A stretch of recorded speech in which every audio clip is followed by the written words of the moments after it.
Hey everyone, welcome back to the channel. My name is John and this is your Modern Tech Breakdown. Today I'm taking a look at one component of Apple's private cloud compute, specifically the hardware-based attestation function. Let's jump into it. So a couple things right off the bat. First, a little disclaimer. I'm not a security researcher. I'm pretty familiar with cryptographic concepts, but I don't live in this space. I don't write code for cryptographic libraries, and it isn't my full-time job. So I'm sure there's folks in the audience who do have backgrounds who have deep knowledge on these topics. And if I say something that needs clarification or correction, please drop it in the comments. Glad to chat there and help everybody understand better. All right, so you may remember that when Apple announced Apple Intelligence, they included something called private cloud compute, and they made some claims about what this would be. And I've got another video that explains kind of the highlights of what private cloud compute is, but Apple has released a new set of documentation that goes into more detail. And I want to take a little bit of a deep dive into this. And if you guys find this topic interesting, let me know in the comments and I'll make more videos that go more in depth on all the components of Apple's private cloud compute. For today, the component I want to cover is hardware attestation.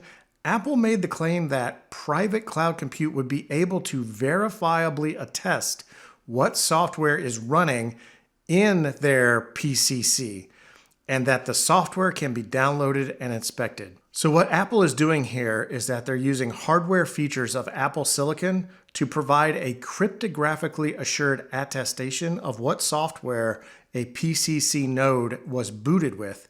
And there's basically two hardware components that work together to provide this attestation. The first component is the secure Enclave Processor. This is part of Apple Silicon that is inaccessible to software. It's not possible to write any software that could read data within the secure Enclave Processor. It's part of the system on a chip. So it's on the same piece of silicon as the CPU, but the contents of it cannot be accessed by the CPU. This is something many devices have. It's not an Apple-only thing. What's important to know about the secure Enclave processor is that it has a specific ID burned into the chip itself. This ID can be used to create ephemeral cryptographic keys, which provide the ability to generate cryptographic signatures. So to put it simply, the secure Enclave processor has the ability to create a signature that assures that the signature came from the secure Enclave processor and only from the Enclave. Because the private key is inaccessible from outside the Enclave processor, it would not be possible for anything other than the secure Enclave processor to have generated the signature.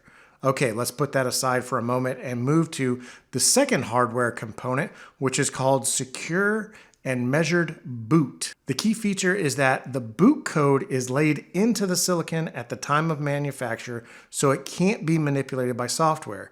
Part of the boot process includes validating the boot manifest and generating a digest which gets stored in a write-once system register called seal data A. This has the effect of creating a hardware-insured image digest of the software in a register that cannot be tampered with after it has been written by the boot process. Okay, so now we're at the point where these two features come together. Whenever a request is sent to a private cloud compute node, the node responds with proof that it has the private key associated with its secure Enclave processor and a signed digest of the code running on the machine. In theory, there is no way to create this signed digest without knowledge of the contents of the secure Enclave processor, which is secured by hardware and its design.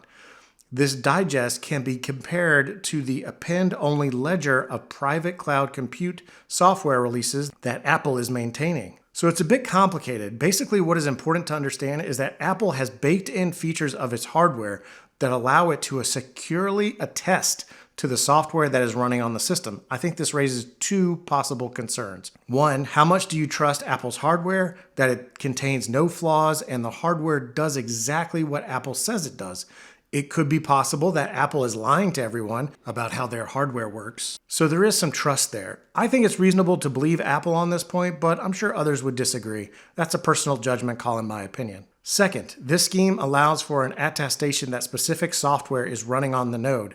that attestation is not very useful if the software itself can't be reviewed. So I hope that some folks out there review the source code that Apple released and verify what Apple is saying. I suspect that Apple's rivals will probably have some of their people take a look, as it'd be advantageous to point out any flaws in the setup or learn any new techniques. And lastly, my opinion is that Apple went pretty hard on this. I'm not aware of any other mass market consumer grade integration of hardware and software all the way up and down the stack that ensures privacy and security to the point Apple has done here.